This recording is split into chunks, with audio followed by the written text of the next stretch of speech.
What is going on, guys? This is episode 26 of the Generation Fit podcast. Today, we're going to be going over our audience's questions. We're going to be talking about how to be more consistent and how to plan your meal prep. All right, I'm your co-host, Coach Benji, and I'm here with my other co-host, Coach Chris. So let's get into it. So, Chris, you got some questions from your audience. These are actually from yours, right? Yeah. Lots of you guys have been asking a lot of the same questions, so we want to make sure we tackle these head on. Okay, so the first question that was number one in repetitiveness was, how do I stay consistent with my training program? And it's a loaded question, so you can take this a bunch of different ways. Yeah, absolutely. I mean, the first thing that comes to mind when I hear consistency is you need to follow a structure that allows you to be consistent with where you're at in terms of the habit of working out, right? So if you've never worked out before or you haven't in a very long time, there's probably a reason why, if you haven't in a long time, it's you were following something that didn't allow you to be consistent, right? That's why you're consistently inconsistent. But now that you're back into it and you're wanting to make this transformation, you're not going to go, it doesn't make any sense to go from 0 to 100 right away, because that's exactly what allows you not to be consistent, right? You could be very consistent for a week and be crushing it and saying, like, this is amazing, I'm going 6 times a week and I'm going to get so jacked. And then all of a sudden, when you don't get so jacked from going 6 times a week once, you just give up, you give in, right?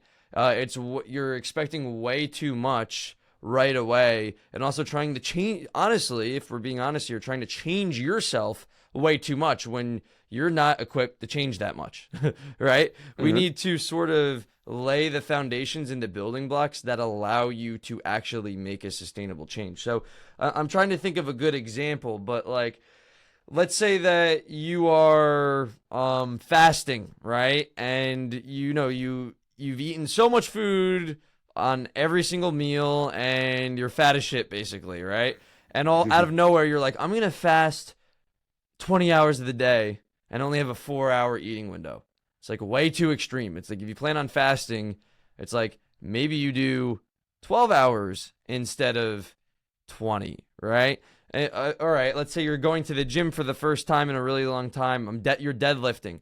Are you going to try deadlift 400 pounds? Or are you going to start with something that's a lot lighter, right? So it's like when you do things that are so out of reach from what you're actually capable of, it doesn't become something that is sustainable. And because it's not sustainable, it doesn't allow you to be consistent. It's one of the reasons why the first thing we ask both of our clients is, hey, how many times a week do you know you'll definitely be able to go to the gym? Basically, unless like a family member gets like run over by a car and there's an emergency that happens. And then that's how many times a week you should be going to the gym, because a program with less days a week that you're consistent with always is more perfect than a supposed perfect 4-time a week, 5-time a week program that you don't actually show up for all the workouts. Yeah, that's absolutely right. It goes.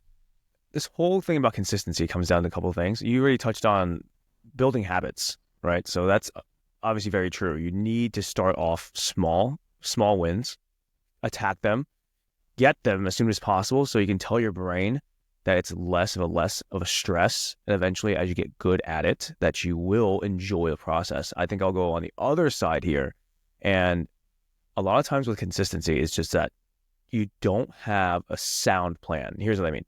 So sure, you found something on the internet, PDF, YouTube, sure. That's cool. Find your favorite influencer, fine. The only thing is that you got to remember that this is a science, right? Meaning that there has to be a foundation of variables at play, right? And if you touch one or two of them, then you touch the experiment overall. So I tell people all the time, having a plan is only step one. Then you have to execute, right? You have to make sure that you know that you can go to the gym twice a week versus 6 days from the start. So that's just step one. And then step two is, okay, I've followed through with this plan. Now, why or why not didn't it work? And then you can start thinking about what do I need to change? Why is or isn't this working? Am I getting sore? Am my joints hurting? A lot of times people aren't seeing the results that they want. Yeah.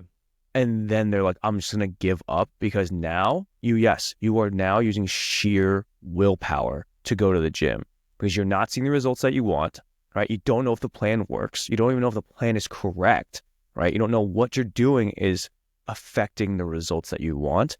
That's the issue. You just don't know what to look for, right? And what to feel, especially with training and nutrition. So this is why I tell people, it's like, if you do have the resources, like this expedites the process so much faster when you have somebody guiding you through this, because there's so much, whether it be you're eating too many calories that you even know exist in food. In training, it's like, how many sets per week do you need to do per body part, right? Are you even doing the exercise correctly? Because then it doesn't even count as a regular set. There's so many things that we have to change. And to think that you can just do this on your own, it's like, sure, you probably saw a friend that was like, hey, let's just go work out, and has gotten the great results. And we all hate that guy. Yeah. I mean, we love the guy, he's our friend, hate the guy because he gets results without even trying. That's not me. And it's definitely not me. And I definitely tell people all the time, having a plan, executing, changing the correct variables, those are very hard things to do, and only a skilled coach actually can do and teach people. That's why I say all the time, in the first year, you got to get somebody to help you right away. And then eventually, as you build the habits up, you start to understand your body too. Yeah. And then you can start delegating what actually works and what doesn't for you based off of principles and science, not sheer willpower. Because I swear, do anything and you don't get results back, yes, you are just fighting. You are fighting your willpower, and eventually you'll just give up. Yeah, I think the price you pay for not investing in yourself in any endeavor is a lot greater than the monetary price that you pay for actually trying to better yourself.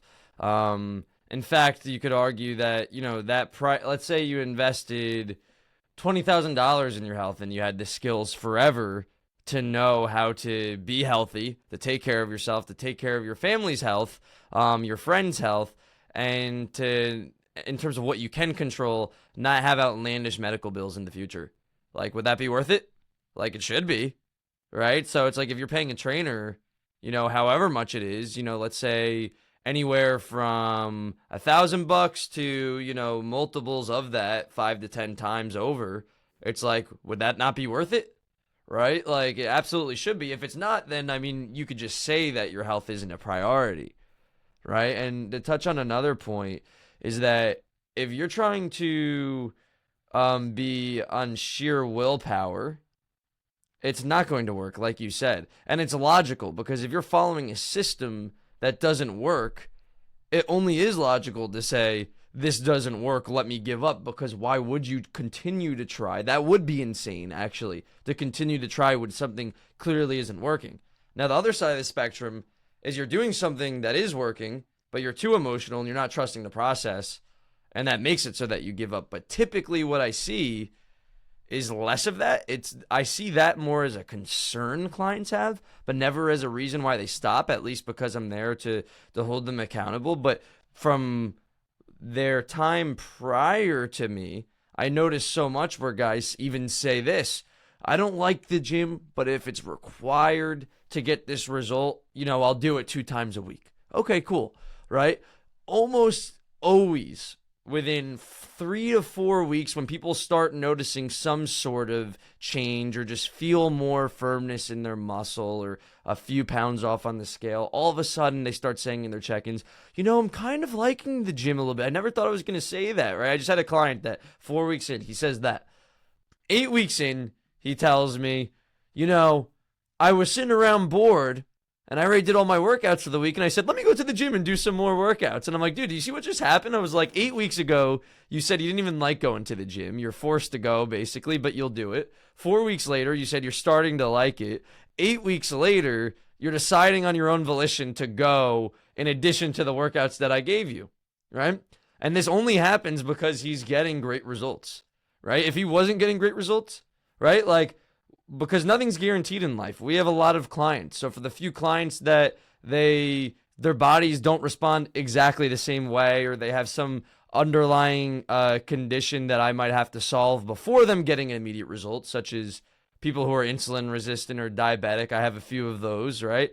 They're never going to be as motivated as the person who drops a lot of weight right away, because there's just a lot more buy-in to trusting the process, right? So that just has to be the case with the people who are that, like, there's literally nothing they could do, the diabetic people, in terms of their rate at weight loss. But it's a perfect example to show, like a comparative analysis of, A, you get results very quick. How bought in are you? B, you don't get results very quick. How bought are you then? There's a stark contrast.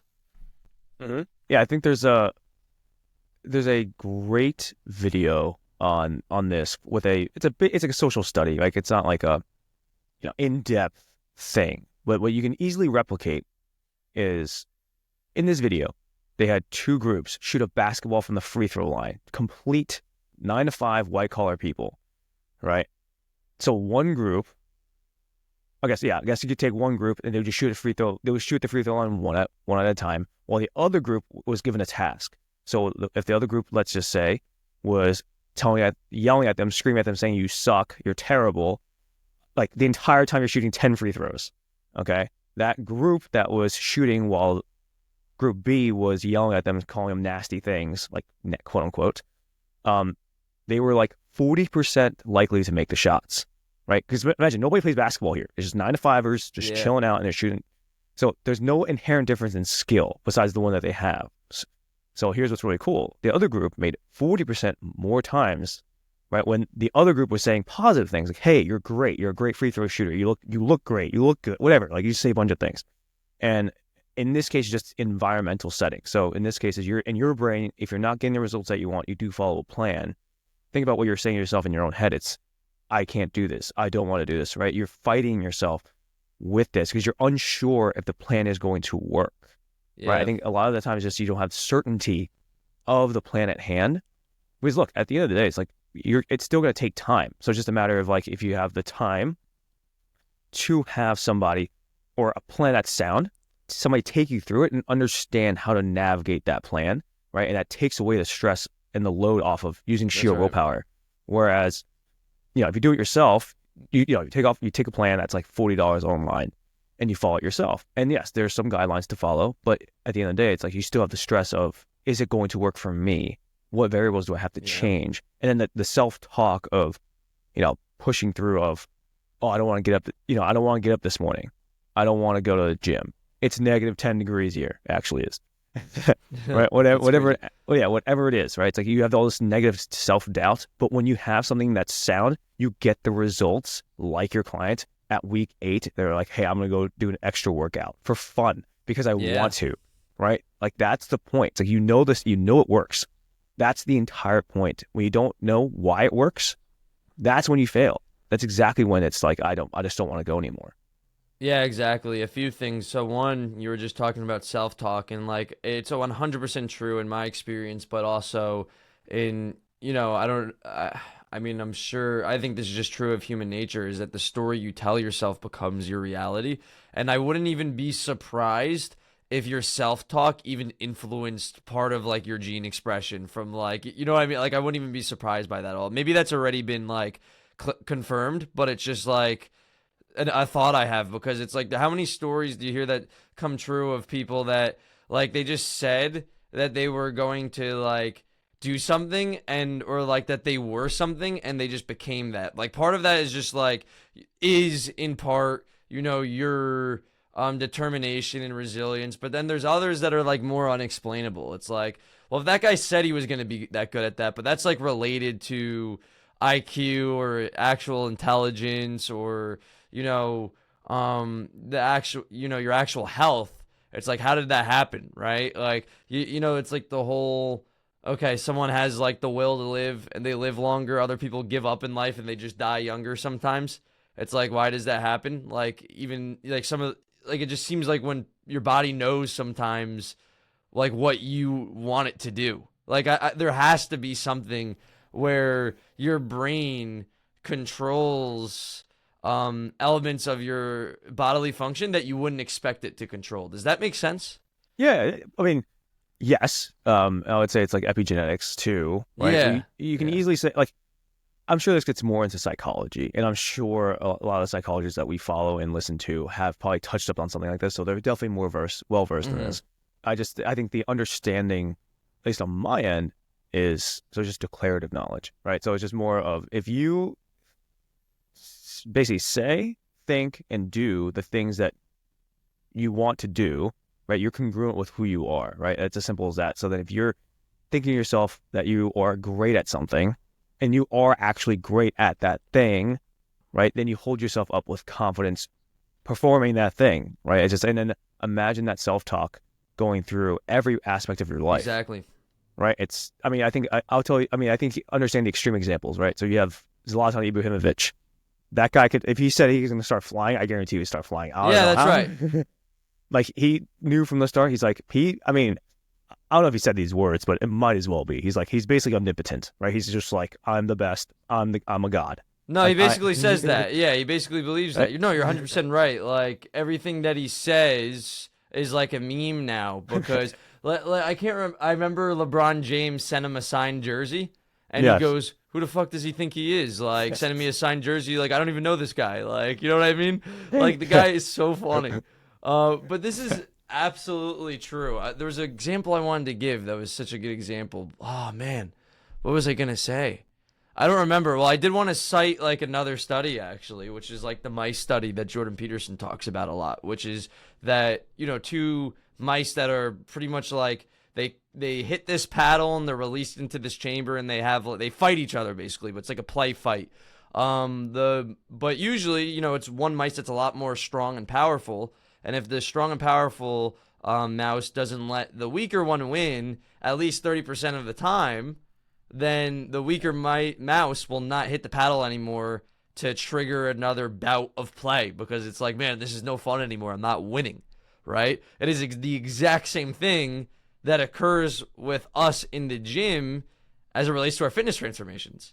It is the precise same thing. So, I mean, it just goes to speak to how deep that runs into our DNA, that principle.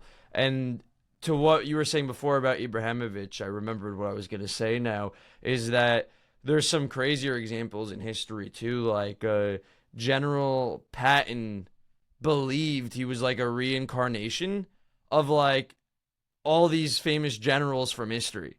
Like I think he believed, like I can't remember the exact guy he believed he was, but like he believed he was like the reincarnation of Caesar and like the reincarnation of Napoleon. Like every time he stepped out into the battlefield, like he believed like that was the only thing his life was meant for, is like actually to just be there. Like if there wasn't a time of war, he'd be like pissed off. You know what I mean? Like he believed that was him, and I mean that's why he was so effective, probably because he's a psychopath, and you know he probably wasn't purposely doing this, but there's something called the alchemy of self, and sort of like an alchemist that transform what is it, alchemist, they transform basic materials into gold or something along those lines, right? It's how can you transform yourself essentially into gold, right? If you are not where you want to be right now, where you want to be, let's just call that gold, right? So how can you turn yourself into the, let's say that you aspire to look like Chris. How can you become an alchemist so you go from you to Chris, right? And what Sam Ovens, actually, is a business owner that I look up to, recommended, and he was the one who made this idea famous again. But this was actually an idea that came out of this book called The Law of Success by Napoleon Hill, and he actually has you do this exercise where you take photos of all the people who possess traits that you desire to possess yourself that you currently don't feel you live up to, and you make a collage of all of that. And you know, you could write down why you put those on there or have it mentally in your head. And you look at that every day, and it sounds psychotic, and maybe it is, but you look at it and you tell yourself, "Oh, I'm Napoleon. I'm this. I'm that." Right? And eventually, what you'll find is that you end up possessing more of those traits because you're constantly comparing yourself kind of to those traits and leaning on the traits of these people to see relatively where you're at. Because like let's say that you're someone, oh, I want to dedicate a lot more time to working out, and you aspire to be like this guy that's on your chart, that's consistent and that has all this mental fortitude and doesn't make an excuse that it's too cold outside not to drive to the gym because it's negative 10 degrees, and you catch yourself being a bitch, and you look at that and you say, well, what would that guy do? Because he's in the spot that I want to be in. So if he's in the spot I want to be in, what type of decisions would that guy be making? And then you catch your incongruence to the type of person you desire to be, and you can bridge that gap, right? So I know that was kind of a drawn-out response, but I feel like it's sort of important because I've done that exercise a lot, and it works very well. Mm-hmm. Yeah, I think that's also where the psychology of being around the 5 people that you aspire to be, actually be around, and then have 5 people that you actually aspire to look up to. I think that's also, it definitely came from the same idea. I just didn't know where it came from. Okay. So that's definitely that. And in terms of the, that research paper, it's 100% correct, right? It's, if you fail 99% of the time, but except for the 1% of the time, which is you made it to the gym, you're just going to give up. Whereas if you go and you're getting even 30% of the results that you actually want, you're getting results. That's kind of the point of why you're going back to the gym, because you're seeing at least a feedback loop of, I'm doing this work, I'm actually getting something out of it. Let's keep going and see where it goes. Versus, I go to the gym, I don't know if I'm seeing anything, I'm going to keep pushing through, and I don't know if I'm doing anything right. And it's just like this continuous cycle of like, yes, bigger mouse B is just beating the shit out of mouse A and just continuously beating the shit out of him, ground and pounding Brock Lesnar style. And it's like, no kidding, your willpower is going to give out. It's like, Brock Lesnar was ground and pounding my head down to the floor through the ring. It's like, no shit, I wouldn't go to the gym anymore. Yeah. Well, I mean, even imagine like I think the best example you probably compare that to is like professional fighting, like boxing or UFC. It's like if you were, I mean, they don't do these fights because it's stupid. The crowd wouldn't want to see it for a 4th time if a guy keeps getting his face beat in. But imagine you have 2 fighters and one fighter wins like 4 times. If you're the other fighter, are you taking that 5th fight if you get your face smashed in every single time? If you could get paid the same amount to fight another guy that's not as good? So you're never going to take that fight. It's like, it's embarrassing. It hurts. You're not winning. It's not fun, right? It's not fun at all. There's nothing about it that's fun, right? But if you lost one time, close fight, right? Maybe you could win the 2nd time. Are you going to take that fight again? There's a much better chance than if you lost 4 in a row, right? Mm-hmm. So that's why you have so many trilogies, but not so many beyond that. It's the exact reason why, because there's actually a evenness of the bout. Fast and Furious 27. That's basically what's going to happen. Yeah, exactly. Well, there's a Tyson Fury fought that one guy, right? Like 4 or 5 times. Yeah, I mean, I assume that's because it's all close fights, or it's like a big rivalry. In terms of that's like marketing too. But in terms of the feedback, the positive feedback loop, it's just more of like, if you keep losing, it's like, you can still be resilient, but at what cost, right? You're not seeing results, and then there's no compounding interest either, right? You're just like saying, I'm going just to go at this point versus actually getting results. So exactly. Yeah, I think we touched on a good amount of consistency there. Yeah, I don't think there's much more left. Psychology, the actual logic behind it. Yeah, that was actually insane. So, all right, the next question, right, has to do with meal planning. So this is a little bit higher level, almost like a step above just being like, hey, I'm eating healthier. Okay. So this question comes with the context. How do I meal plan to actually hit my targets for nutrition? Okay. So that's the question. Context. This person's not necessarily tracking macros, but the whole point is that they want to eat more protein and also take in less calories to lose body fat. Okay. So we can go the qualitative route, and we can go the quantitative, which is obviously tracking macros and stuff like that. But what would you do in this scenario to help this person at least plan out their meals or nutrition for 3 days to 7 days? Yeah, that's a good question. How many grams of protein is a pound of meat again? 100, give or take. 100? Yeah, so I'd probably start with that. So it's like, let's say you probably want to give them one day where for most of these types of people, they're probably going to eat out one day, enjoy themselves on one day, right? And there's still principles they should follow there, and we've talked about that in past podcasts. So for all purposes, I think we should take 6 days to represent a week, right? And if that's the case, I'd recommend people to probably eat a pound of meat a day, which is about 100 grams of protein. And then if you take the average person, what they're weighing, maybe our average clients weigh like 220, so maybe they're aiming for like 160 grams of protein a day, something like that. Would you say that's about accurate for most of your clients as well? Mm-hmm. Yep. So I'd say, okay, a pound of meat a day, that gets you to 100 grams of protein. Probably that's lunch and dinner. And then to fill in the gap of the other 60 grams of protein, I'd say you have a breakfast that's either combining 2 protein snacks together or a protein smoothie of some kind. That already gets you very close to the 160. And then you probably just fill in the gaps in between one of those 3 meals with another snack or after that third meal, right? And that pretty much gets you there to the protein amount. So in terms of going grocery shopping, if before talking about the other macronutrients, if we're talking purely protein here, right, you just reverse engineer from what you need for the week, assuming you go to the grocery store every week. So 100 grams of protein per day, 1 pound of meat for all purposes.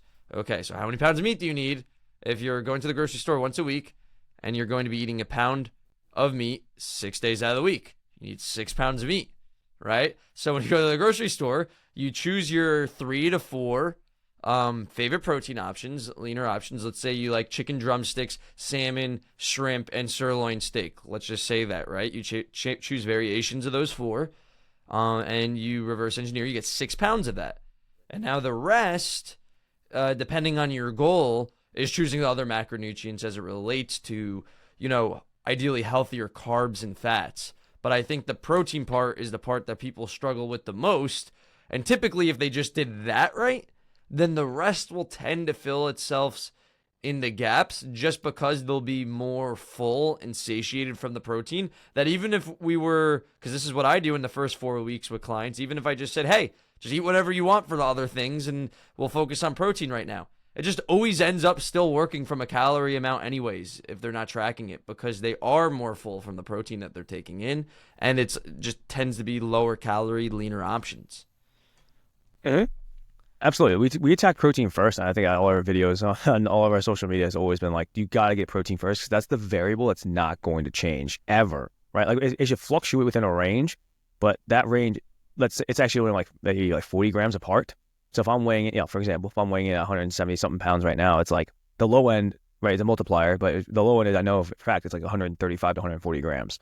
Yeah. But that's still a pound of meat, at least, right? Unless I'm getting it through other sources, which would be crazy. If it weren't meat, it would just be a lot of like rice and beans and peanut butter and jelly sandwiches. But then there's just so many calories. So in terms of breaking it down logistically, right, that was perfect.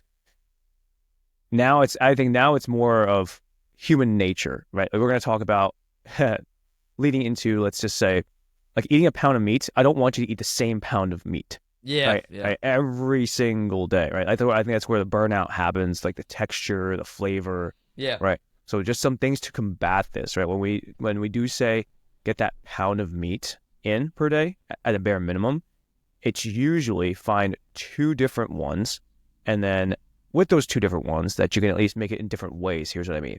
Ground meats can be made into plenty of things. For example, you can make a burger out of them. You can make it into like a meat sauce, which is what I like to do.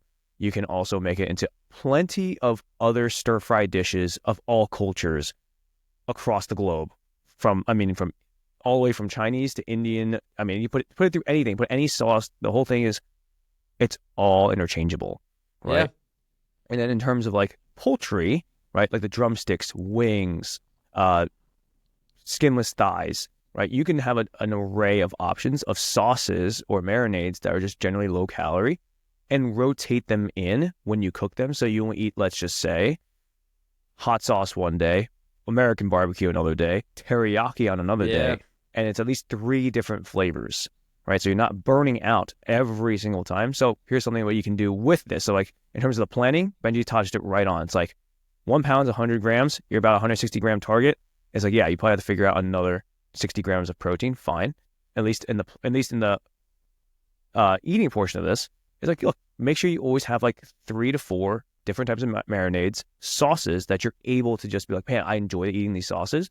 Yeah. I can just cook, for example, skinless thighs in the air fryer and make a lot of it at one time. So then when I pull it out, reheat it, I can just marinate it or dip it in the sauces that I like. So it becomes manageable to eat that. So just know, a lot of the time is just planning, right? Which is what Benji touched on. And in terms of execution and not burning out and going through palate fatigue, it's like you definitely want to at least plan out.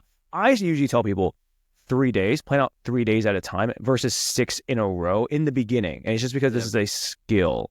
So if you do 1 day of, let's just say in this case it's protein, and we'll touch up on the second phase, which is calories. But the first phase is just pure protein. You're able to just take out what a day would look like and then just multiply it by 3, right? And then you can easily find also other foods that you can buy in bulk. So it's not like a times 3 anymore. But the whole point is you at least know how much you're going to be eating for the next 3 days on average.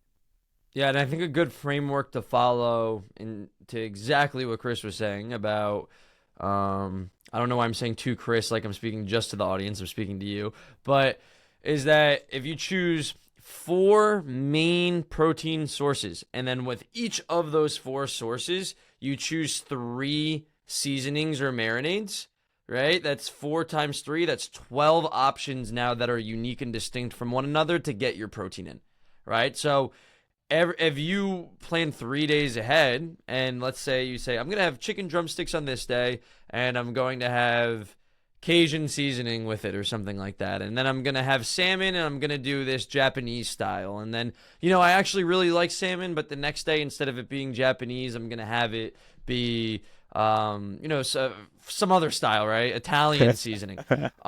Imagine if you just had a list of those 12 combinations, and you hang that on your fridge, or you just have it on your iPhone notes. 12 is plenty. 12 is plenty, right? Because people say, a lot of people that say, it's the lack of variety for me. It's like, I understand that. But people who eat really bad all the time, what we consider really bad, let's just say they eat purple Doritos because I really like those, Oreos because I really like those too. Let's just say they're eating those. When I would ever slip into eating certain things that weren't good for me, there wasn't variety. It was actually the things that weren't good for me that I still liked, right? So there's only so much variety anyone is actually going to benefit from. So 12 variations of protein, in my opinion, is more than enough.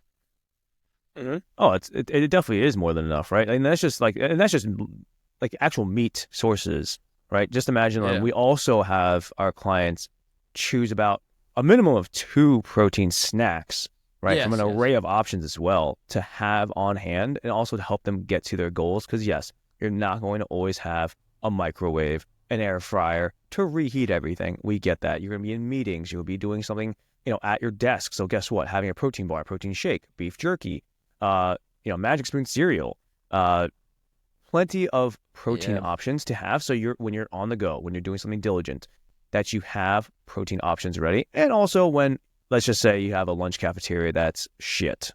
And even though the company pays for it, they don't give you enough protein, or they give you fatty cuts.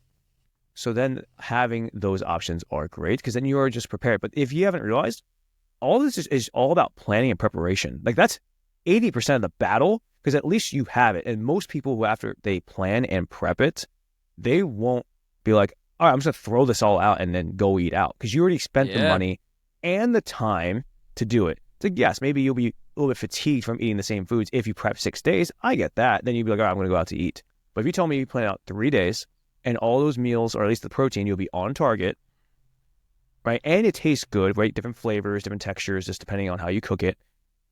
Like I guarantee you do this continuously, right? 3 days at a time, 2 or 3 days at a time again. Then it's Sunday.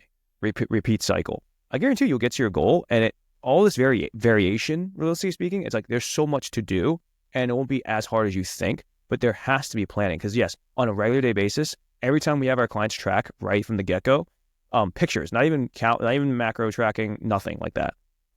I think, what is it? The average, at least for me, I just in my head, it's like 50, maybe, and that's like pushing it. That's like including rice.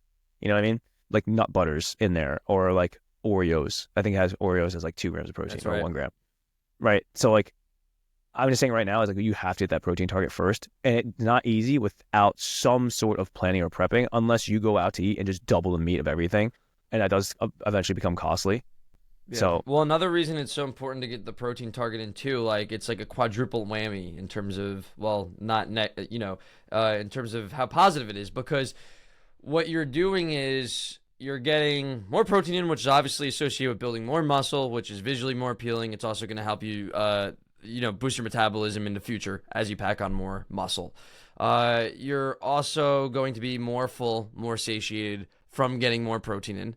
That's naturally going to limit the amount of calories that you're taking in, and to see results from those three things happening, right? It's going to create more buy-in, right? So that's 4 now. That's going to create more buy-in to what you're actually doing, allow you to be more consistent. And then 5, it also teaches so many principles within one macronutrient of planning, of prepping, of being consistent, all these things, so that when we ask of our clients, hey, can you do this thing now? Hey, on top of what you've been doing, can you add this? Right? It teaches them that principle to follow, to be able to do something that is actually prioritizing their health. So there's like 4 or 5 big benefits that come from just prioritizing protein first, right? And I think to that 5th point that I was speaking on, a better way to describe that would actually be to not overwhelm you with having, your protein goal and your carb goal and your fat goal and your calorie goal and your step goal. And this is exactly how many reps you should be doing and how many. Imagine all that going on in your head at once, right? You're already doing enough by just going to the gym for the first time in a while and, prioritizing protein, which is a switch in your diet, right? You don't need any more than that in the first 3 to 4 weeks to start seeing results and teaching yourself the habits you need to be able to stack habits on top of that. But you can't stack habits if you try to build all the habits at once. Like if you try to build all the habits at once, you're not going to build any of them. Mm-hmm. Yeah, and then once you get the protein target in, like once you understand planning for 3 days, right? Half pound of meat, some more fillers, right? Then I always teach my clients to go cut the fluff, right? So you do have some clients who still eat a lot of protein. Yes. Now they get to their goal. And then let's just say you're not losing the weight that you want, but you're probably, here's the thing, you're going to the gym, you're building muscle, and you're probably losing fat at the same time. I just want to make sure that you guys are losing fat at a faster rate, right? So you're like, okay, well, what do I have to do next? And this is where I tell people you have to cut the fluff. So a lot of the times, most people will still have their habits of eating, for example, I'm Asian. I used to eat 3 or 4 cups of rice without even knowing it was 3 to 4 cups of rice. And now I know because I look at the rice cooker and I'm like, holy shit. Like that's how much I used to eat. Every meal that I was at home, it's nuts. That's 600 calories, by the way. It's a lot of rice, by the way, to naturally just eat. Like I could never do that when I was younger. Oh, dude, I would slam like frozen. So like for the family of 4, up till I was about 15, my mom would always make a pot of rice. So 8 servings in that pot of rice. Right now I know, but like before it was just like I was just like shoveling my hand in there. An average meal would be 8 servings of rice, frozen pizza, chicken nuggets, an actual Asian vegetable dish. So it would actually still be somewhat healthy there, and then also some sort of Asian meat and the Asian flavor. So that would be like a full meal. But then I would also eat half the pizza, half the rice.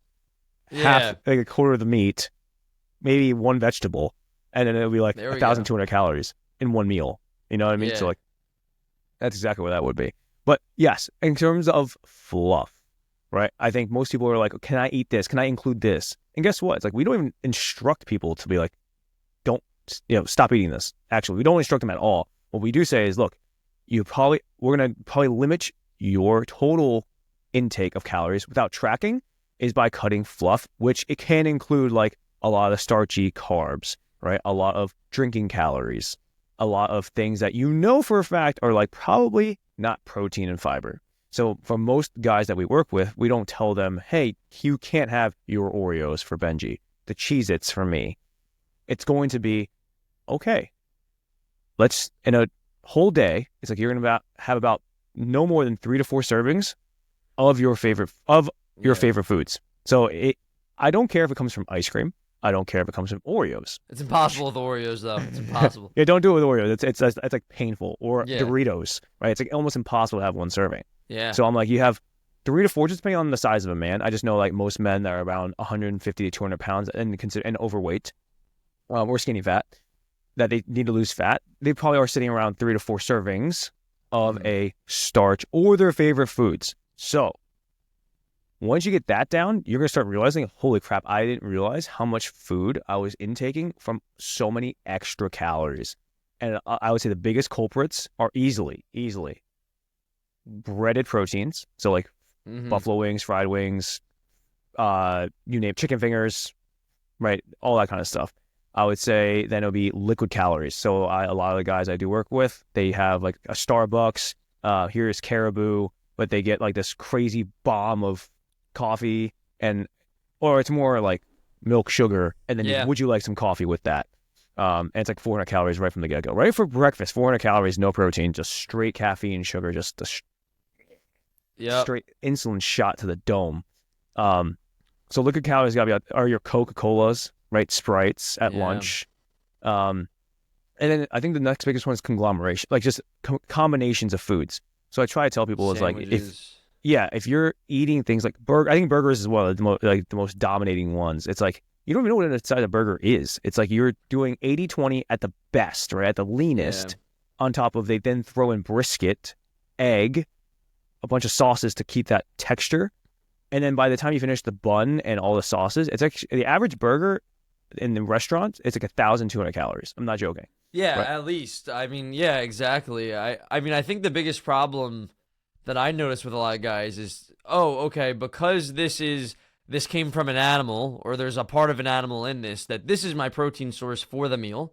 And then because I had my protein source, I could eat carbs and fats in addition to this already. Whereas if you look at the macro breakdown of that supposed animal source, like I don't even know where they're getting this thing from, right? It's protein is the lowest macronutrient in that combination. So like, let's take a burger, for example, or a sandwich that someone might get at your, typical sandwich shop. And it's like, okay, yeah, this is protein, right? And that's my protein source. But you look at the protein, and it's like, all right, 25 grams of protein. Carbs and fats combined for like 60 grams, right? And then it's like, okay, I got my protein source in, so now I could have my rice in addition to that, or I can have my whatever other fat source in addition to that as well.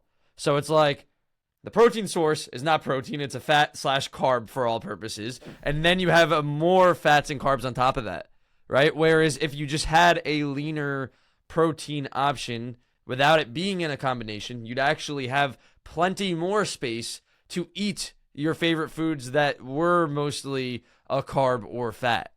So I think that's probably the biggest mistake that I see a lot of my guys make, is just thinking that something is their protein source when it's not. It's just a part of more fat and protein that they're taking in.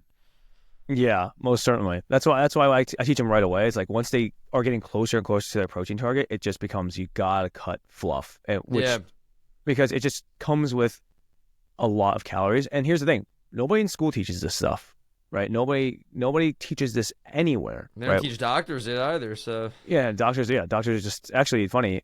Yeah, I think I texted you this, but yeah, one of my buddies got his blood work, and he's easily one of the healthiest guys I know. Right, takes care of him, works out 5 days a week, stretches, eats healthy. He's healthy body fat, and his doctor comes back, his blood levels I showed you, right, and he's like, you need to exercise and eat healthier. That was the instruction. It's like, because they they don't look at it, and then they just give a random bit of information. They're just like, everyone is just like diet and exercise. Like I told you, the one guy, he's been diabetic for 15 years, right? And he's on metformin 15 years. It's gotten, his numbers have gotten worse and worse and worse, like really bad, right? Probably worst diabetic numbers you could ever see. And doctor just types back after it's gotten worse again significantly in the last 6 months. Oh, you should just like diet a little bit more and exercise more. Like no call, like, hey man, we got to figure this out or your arm's going to be chopped off, buddy. It's like, no, just diet and exercise. Like, did he even look at the blood work at all? You know what I mean? It's like, it's remarkable to me. So yeah, you ain't kidding. It's really bad. Yeah. So 100%. You know, I'll have a conversation with him in a little bit. But yes, in terms of fluff, I think people are going to be like, all right, well, what's clarified as fluff? So just know, basically, if it's not protein and if it's not fruit or vegetables, it'll be considered as fluff. And you're like, holy shit, like, I can't have my rice. I can't have this. Like, is that bad for me? It's like, no. It's just, these foods are just easier to eat. So in the beginning, instead of making it so difficult for you to be like, what is this? What is that? What is this? If I compile this into one category, then you'll understand is I can have about one serving or a total of 3 to 4 servings per day of this. So if because if I compile, like, for example, a cup of rice and then 1 serving of Oreos, and I don't eat the regular ones, I eat the double stuff because, come on, double stuffed Oreos is shit. Yeah, right. Right. They're actually, 1 cup of rice is about 150 calories to 200 calories. It's like 2 Oreos, right? It's about the same as 2 double stuffed Oreos. So that's what I tell people all the time. I'm like, look, I'm not having you track calories. Just if I generally tell you, if you have 1 serving of this and look at the back of the label, look what actually 1 serving is, and you follow this to a T, right? You already got your protein in. Now step 1. Now step 2, you're just like, okay, I'll just have 3 to 4 servings of fluff. I guarantee you're going to lose weight no matter what, because there's no way you're eating, because like in terms of actual math, that's only 600 calories to 800 calories at most from extra carbs and fats. And then protein, even if you got moderately lean proteins got up to 150 grams of protein, total calories for the day would be like 18 to 2,000. Like without even thinking about it, like not thinking about it. You're just like, hey, I'll have my cheesecake, right? Like this small little piece of cheesecake, because like 1 cheesecake is like 4 servings, by the way, usually 3 to 4 servings. Wow. Oh yeah, if you go to Cheesecake Factory, by the way, each cheesecake is like 1,000 calories. Yeah, I believe that. It's brutal. I tell people you eat 1/4 of that, and they're like, that's not even worth it. I was like, it's the game you choose. It's like you either have all of it or none of it, and if you have all of it, it's like that requires intense planning. But it's like all meat. It actually is. Like I think I had a client. I think that's why I came up. A client actually came to me and he goes, Chris, I want a strawberry cheesecake, right? And I was like, from Cheesecake Factory, because they went out for a birthday dinner. I was like, thank you for telling me. This is exactly what I'm gonna do. I'm not joking. It's like he was coming out of the closet. He's like, I want a strawberry cheesecake. I've been holding this in for decades. Well, what's funny is we planned it out, and I'll tell you the result here. We planned it out. It was breakfast was just, egg whites, basic stuff. Egg whites, lean chicken sausage. That was it. Like, that was it. No fruit, nothing either. Yeah. Then lunch was just ground beef, vegetables, peppers, onions, all that stuff there. And then it was a snack was just like protein bar, jerky, shake. He's at 120 grams of protein, where his target's 150 already. And he's probably at like 400 calories. Yeah, he's like, it was like ridiculously low. And then he gets to Cheesecake Factory, and I think he has 1,200 or 1,300 calories to play with now. And I'm like, okay, a full strawberry cheesecake is 1,000 calories. So at dinner, just order like grilled chicken lettuce wraps. You know what I mean? And then you can have a full cheesecake, and you hit protein and your cheese and your calories. He gets there and doesn't eat the cheesecake, right? He says I'm too full, and I was like, wow. I was like, that's actually insane. He must have like picked on like some other things, and like he ordered the cheesecake and didn't even eat it that day, right? Wow. So like that's how powerful. Like the whole point just is protein. Yeah, that's crazy. that's how powerful it is, just to be able to plan things out, get there, and then once you see it, it's like, is it even worth doing? And then that was like, obviously in this case, a very big win in the sense of like, I didn't tell him not to eat it, just that he listened to his body. He was like, dude, I'm full. Whereas you basically told him to eat it. Yeah, I was like, I did the complete opposite. I just like threw it backwards at him. I was like, all right, here we go. This is exactly what we're gonna do. And now he gets there and he doesn't even eat it. I'm sure he probably took a nibble or two, but like the whole point was like, past him a year ago would have easily devoured that entire thing, regardless of how he felt, right? And this now, he gets there, he listened to his body. He was like, hey, I feel pretty full. So even if I took a nibble out of it just to get the taste, it's like, cool. But now he knows like it's not aligned with him. And also you see how he could still have fitted in. Like, he basically just ate it a little bit later. I'm just saying for the context of this, it's just like, it's crazy to think about once you actually learn how to plan things, how you can fit in very high, tasty, caloric foods. I just know like mine's ice cream. So that's just how that goes. Yeah. Well, there's workarounds to ice cream though, Ninja Creamy. So. Oh, Ninja Creamy. I have Yasso, but I've been eating Yasso consistently, and I'm telling you, man, the ingredients aren't necessarily the best. You know what I mean? It's okay. Mm-hmm. I've been ripping ass bad. Like it's not. From it's Yasso bars? Yeah, the only thing I've changed is the Yasso bars, right? Like in my diet recently, And Oh, wow. I'm not kidding. I am nonstop. It's just Interesting. a gas bomb in here, a Yeah. complete bomb. Every like couple minutes, just boom, boom, boom, boom, boom. It's so crazy. I've never experienced this in my life. It's since like high That's school. insane. You gotta like put it all in a jar and we could drop it on the Chinese if they try to like attack us one day. You know what's funny is I think under this administration, I think it would actually be the safest we'll ever be from China, ever. Oh yeah, without a, I mean, yeah, Years later. 100%. I mean, if you have a guy that talks shit about like what he's gonna do with other places, if they mess with us, why would you mess with that person? Like you think he's crazy. You know what I mean? Like that's good. You want to think that the guy that you look at as an enemy a little bit is a little bit crazy. It Yeah, makes it's like people afraid. You yeah, it's want like it's like he has the buttons out and he's like, "Tell me I won't." yeah, It's like if I hit that button, like screw you guys. But 100%. he already Yeah, made no, it. imagine like all right, Brock Lesnar, to bring back the Brock Lesnar example. If I'm sitting there and I'm talking all this crap about like how I'm gonna take over this I'm gonna rob this guy's house, right? I'm gonna rob this house, but Brock Lesnar just walks out the door and he's like, "You want to fucking rob my house?" I'm just gonna be like, "No," like not at all, like right? Like that's what's going on right now. It's exactly what's going on right now. I just think of the meme of like the it's basically one side of the picture is like what it would be like, for example, a words that say what would you do if this guy banged your girlfriend, or like if your girl cheated on you with this guy and then the guy's like Brock Lesnar and you're like he can keep sleeping with her, it's fine, it's okay. Yeah, yeah. It's basically the same scenario. It's like Trump in this case has already knocked down Canada and Mexico in like record time. It's like Yeah. imagine like trying to hold a standstill with China. It's like I guarantee you he would if it was just up to him in his demeanor, he would 100% do it if it was like obviously not to go against all of the U.S. government. But Yeah, yeah. if it was up to him, I'm sure he'd just be like button hit and then just be like, all right, screw you guys. Like you guys figure it out on your own.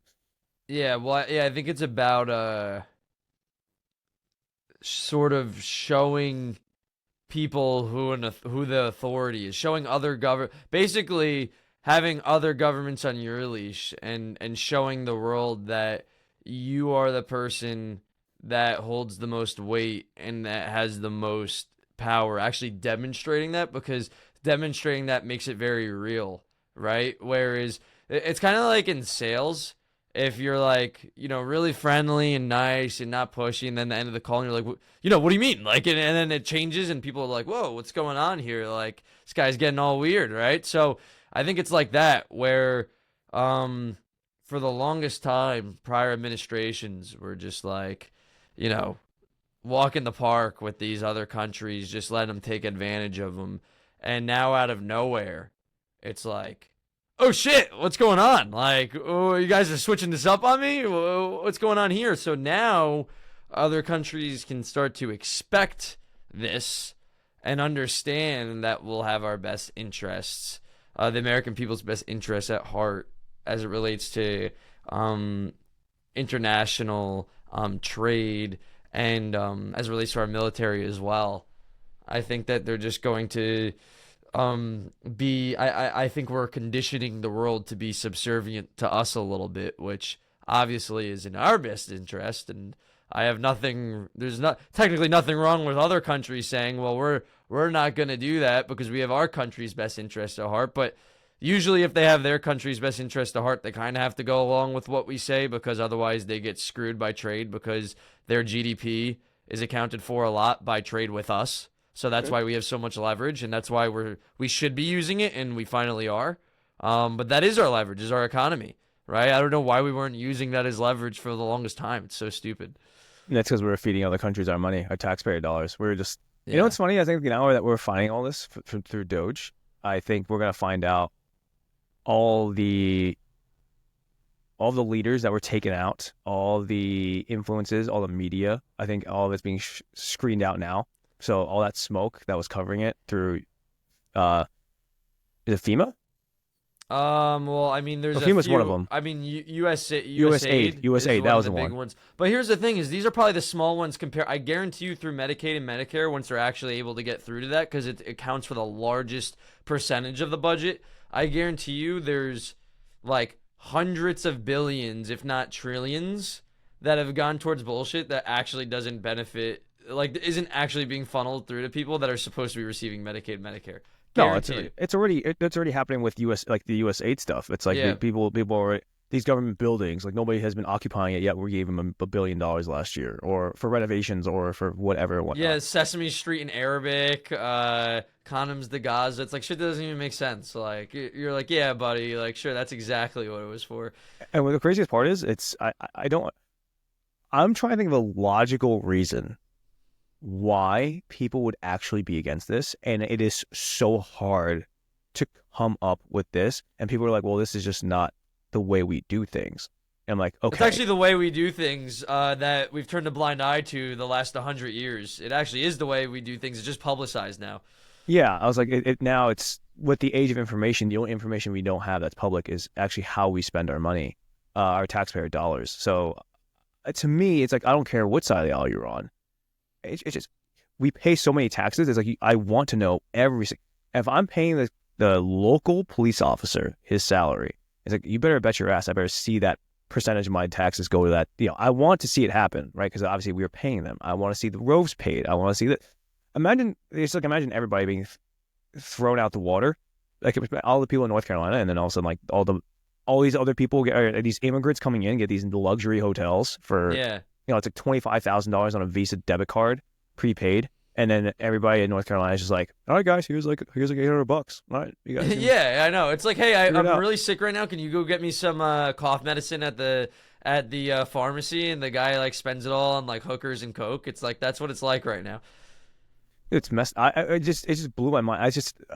I see. What's crazy is like my friends I grew up with. I didn't think this, out of all things, would be the most divisive part of transparency. I did not ever think that would be possible. I was like, I'm not even saying like what they're doing with the money at this point. I was just like, I just want to know what's happening with the money. Like I didn't even say like send it this way or send it this way with different policies. I was just like, look, where's it going? And then they were already, hey, You should know like where all your money goes.